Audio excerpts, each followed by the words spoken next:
Chairman PTI Imran Khan ने आज एक अहम और खुफिया मुलाकात का राज खोला है और उन्होंने जेल से अपनी बहनों के जरिए पैगाम भेजा कि इस मुलाकात का अहवाल कौम के सामने रखा जाए। अस्सलाम वालेकुम। पाकिस्तान और दुनिया भर में देखने और सुनने वालों को अब्दुल कादिर का सलाम। आज की दो बड़ी खबरें, एक तो पीटीआई के बल्ले की बहाली के हवाले से है, जिसके बाद पीटीआई की इलेक्शन रिंग में भरपूर वापसी हो रही है, और दूसरी सुप्रीम कोर्ट के जज के इस्तीफे के हवाले से है। लेकिन इसी दौरान एक और बहुत बड़ी डेवलपमेंट है जो मीडिया के ऊपर उस तरह से शायद हाईलाइट नहीं हुई या अंडर डिस्कशन नहीं है या इसके ऊपर अभी टॉक शोज नहीं होंगे, और वो है चेयरमैन पीटीआई इमरान खान की एक अहम और खुफिया मुलाकात के हवाले से, जिसके बारे में आज उन्होंने कुछ बातें अपनी फैमिली के थ्रू लीक आउट कर दी है। तो उसके ऊपर भी कुछ देर में बात करेंगे, लेकिन पहले थोड़ी सी बात करनी है कि पीटीआई इलेक्शन या इंतखाबी मोड का जो पहला मरहला था उसे किसी हद तक जीतने में कामयाब होगी। जीत मैं इसलिए कह रहा हूं कि हर किस्म की जो रुकावटें थी, मतलब मैं उसकी डिटेल में नहीं जाता, जो कुछ भी था उसके बाद आज बल्ले की बहाली हो जाना, फिर 80% या 70% से जायद कागजात नामजदगी जो मुस्तरद हुए थे उनका मंजूर हो जाना, ये तवील एक लीगल बैटल के बाद ये सब कुछ मुमकिन हो पाया। अभी भी बहुत सारे इम्तिहान और बाकी हैं, अभी भी सुप्रीम कोर्ट की तलवार लटक रही है कि किसी भी वक्त कुछ भी हो सकता है, but at the moment PTI काफ़ी हद तक सर्वाइव करती हुई आगे बढ़ रही है। बट इन सारी खबरों के बीच पीटीआई के लोग ये पूछ रहे हैं कि असल सवाल जिससे उनको मतलब है वो ये कि क्या इमरान खान इलेक्शन लड़ेंगे या नहीं, या वो लड़ पाएंगे, अभी तक की क्या सिचुएशन है, आज के दिन की क्या डेवलपमेंट है, वो आपके सामने रख देता हूं। चेयरमैन पीटीआई इमरान खान के जो कागजात नामजदगी मुस्तरद हुए थे, उसके बाद उनके खिलाफ अपील की गई एपलेट ट्रिब्यूनल में, और दोनों अपीलें जो है वो मुस्तरद हो गई इस बुनियाद पर कि वो तोशाखाना केस में उनको सजा हुई थी। सजा तो मुअत्तल होगी लेकिन वो फैसला मुअत्तल नहीं हुआ, इसलिए उनके कागजात मुस्तरद किए गए। अब से कुछ देर पहले की अपडेट ये है कि उनकी लीगल टीम जेल में पहुंची और उनसे जो कानूनी दस्तावेजात हैं उनके ऊपर उन्होंने दस्तखत करवा लिए हैं, और इसको कल ही लार्जर बेंच में लाहौर हाई कोर्ट में चैलेंज किया जा रहा है। तो अब देखते हैं कि लाहौर हाई कोर्ट का लार्जर बेंच इस हवाले से क्या डिसीजन देता है। बहुत ही क्रूशल मोमेंट्स इस वक्त चल रहे हैं, यानी आखिरी मिनट्स चल रहे हैं इस कानूनी जंग के। तो उसमें पीटीआई तो काफ़ी होपफुल है कि इमरान खान, हमाद अजहर और वो 3-4 बड़े हैवीवेट्स जिनके कागजात मुस्तरद हुए हैं एपलेट ट्रिब्यूनल से भी उनको मंजूरी मिल जाएगी। अब देखते हैं लाहौर हाई कोर्ट क्या डिसाइड करता है।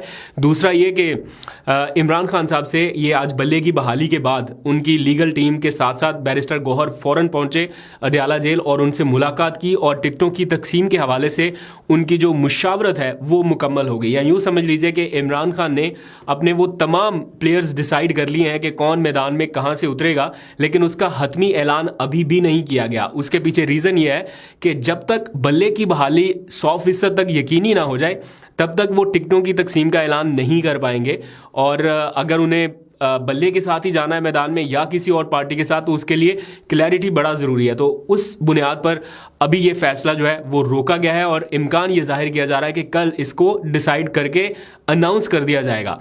लेकिन एट द मोमेंट जब मैं आपसे बात कर रहा हूँ तो बल्ले का जो निशान है उसकी बहाली का ऐलान इलेक्शन कमीशन ने अपनी वेबसाइट पर नहीं किया। एट द मोमेंट जब मैं बात कर रहा हूँ, हो सकता है इसके बाद हो जाए, जो कि थोड़ा सा मुश्किल लग रहा है, क्योंकि इतलात ये है कि इलेक्शन कमीशन कोई इजलास बुला रहा है कल, और उसमें फैसला होगा कि क्या इसको चैलेंज करना है, नहीं करना, कहाँ तक जाना है। तो दोनों तरफ से मुकाबला जो है वो बहरहाल भरपूर किया जा रहा है। तो देखते हैं, जो भी अपडेट होगी वो आपको बताऊंगा। बहुत सारे लोग ये क्लेम करते थे कि पीटीआई की हालत इतनी खराब हो चुकी है कि इनकी टिकट लेने वाला कोई नहीं मिलेगा। तो उनसे दरखास्त है कि ज़रा एक दिन के लिए टाइम निकाल के पीटीआई के दफ्तर जाएं और जाकर वहाँ की सूरत हाल देखें कि लोग वहाँ पर क्या कर रहे हैं, वो टिकट्स लेने के लिए कितना रश है वहाँ पर। और प्लस अभी तो ये हाल है कि टिकटें तकसीम नहीं हुई और लोगों ने एहतजाज करने शुरू कर दिए। बकौल आपके, आप ही टेलीविजन स्क्रीन पर दिखाते हैं कि देखें जी एहतजाज हो रहे हैं। तो एहतजाज कहाँ पर हो रहे हैं? वहीं पर हो रहे हैं जहाँ पर लोग टिकटों की तकसीम के लिए लाइनों में लगे हुए हैं कि हमें चाहिए हमें चाहिए। जहाँ ज़्यादा कैंडिडेट्स हैं, लड़ाई झगड़ा एहतजाज भी वहीं पर होना है। तो आपके बकौल आप ही कहते हैं कि एहतजाज हो रहा है, तो फिर ये वाली बातें तो मुनासिब नहीं है कि टिकट लेने वाला कोई नहीं। अगर नहीं है तो फिर एहतजाज किस बात का।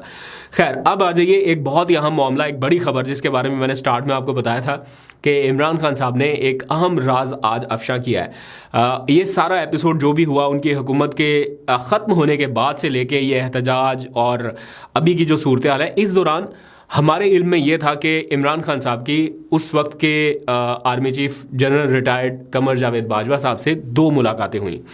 एक मुलाकात के बारे में तो मीडिया पर लीक आउट हो गई थी चीज़ें, जिसके बारे में मारिया मेमन ने उनसे क्वेश्चन भी किया था कि प्रेसिडेंट हाउस में कोई मुलाकात हुई, तो उन्होंने कहा झूठ मैं बोलता नहीं हूँ और सच इस वक्त मैं कहना नहीं चाहता। तो उन्होंने एक तरह से दबे छुपे लफ्ज़ों में एंडोर्स कर दिया था कि उनकी मुलाकात हुई। लेकिन एक मुलाकात और भी हुई थी जिसके बारे में चीज़ें लीक आउट नहीं हुई थी या हमारे तक वो बातें नहीं पहुंची थी। तो आज इमरान खान साहब ने जेल से अपनी बहनों के थ्रू उस मुलाकात, दूसरी मुलाकात के हवाले से कुछ चीज़ें शेयर करके कहा कि ये चीज़ें जो है वो आप मीडिया पर बताइए, और फिर उन्होंने आके मीडिया के ऊपर डिस्कस भी किया। और उन्होंने ये बताया कि अगस्त 2022 में उस वक्त के army chief general Qamar Javed Bajwa, Imran Khan और शाह महमूद कुरैशी इन दोनों से मिले और उस मुलाकात में उन्हें एहतजाजी तहरीक जो उस वक्त इमरान खान साहब की बहुत पीक पे चली गई थी उसको ख़त्म करने का कहा। एज़ पर अलीमा खान, ये उनके कोट एंड कोट वर्ड्स में बता रहा हूँ, वो कहती हैं कि इमरान खान साहब ने हमें ये बताया कि उस मुलाकात में बाजवा साहब ने उनसे ये कहा कि आप अपनी एहतजाजी तहरीक को ख़त्म कर दें, ये जो भी धरने जलसे वगैरह हो रहे हैं इसको आप ख़त्म कर दें, और इसके बदले में जब भी इलेक्शन होगा फौरी तौर पर या जिस वक्त भी इलेक्शन में आप 2/3 अक्सरियत के साथ आ सकेंगे या आप हुकूमत बना सकेंगे। ये कोट एंड कोट वर्ड्स में बता रहा हूँ। लेकिन अगर ये एहतजाजी तहरीक इसी तरह जारी रही तो पाकिस्तान तहरीक इंसाफ जो कि इतनी बड़ी पार्टी है, ये महज 30 नशिस्तों तक महदूद कर दी जाएगी या महदूद हो जाएगी। तो इमरान खान साहब ने उनको जवाब दिया कि मैं ला इलाहा इल्लल्लाह का मानने वाला हूँ।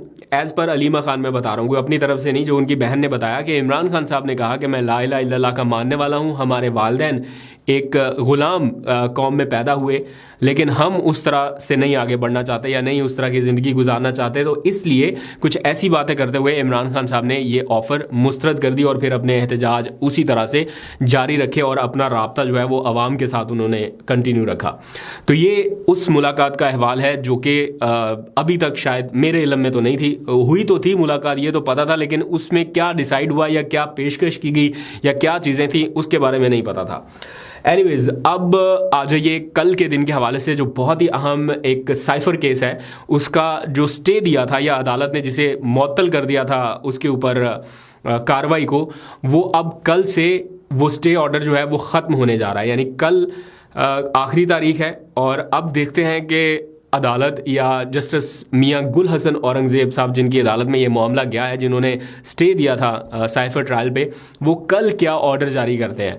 जो मैंने कुछ मालूम करने की कोशिश की जो कवर करने वाले रिपोर्टर्स हैं उनसे कि क्या मूड लग रहा है या क्या मामला आगे बढ़ेंगे, तो उन्होंने कहा कि इस ट्रायल को जिस तरह से सुप्रीम कोर्ट ने इसके ऊपर रिमार्क्स दिए उसके बाद इसी तरह से इसको कंटिन्यू रखना थोड़ा मुश्किल हो जाएगा, इसलिए इसके ऊपर स्टे तो पता नहीं एक्सटेंड होगा या नहीं होगा, लेकिन इसका ओपन ट्रायल जो है वो बेहतर बनाने की तरफ जा सकते हैं अदालत, या इस तरह के ऑर्डर्स दे सकते हैं कि इतना भी खुफिया ट्रायल जिस तरह से पिछले कुछ दिनों में चलाया गया उस तरह से नहीं होगा, कोई ओपन ट्रायल के कोई वाज़ेह अहकाम दे सकती है अदालत। तो देखते हैं कि ये जो स्टे था ये एक्सटेंड होता है या कल ख़त्म हो जाता है। ये इमरान खान साहब के केस के हवाले से काफ़ी हद तक डिफाइनिंग मूवमेंट होगा।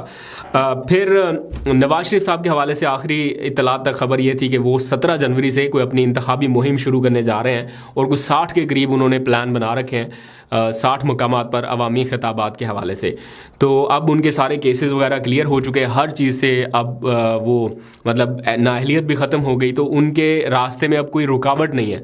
तो वो जो एक खामोशी थी कि क्यों बाहर नहीं निकल रहे या क्यों अपनी कैंपेन नहीं शुरू कर रहे, तो मेरा ख्याल है कि अब 17 जनवरी से वो अपनी कैंपेन शुरू करेंगे। बहुत ही अच्छा हो कि बाकी जो लोग हैं या बाकी पार्टियों के जो लीडरान हैं उनको भी इसी तरह से बाकायदा मौका फराहम किया जाए।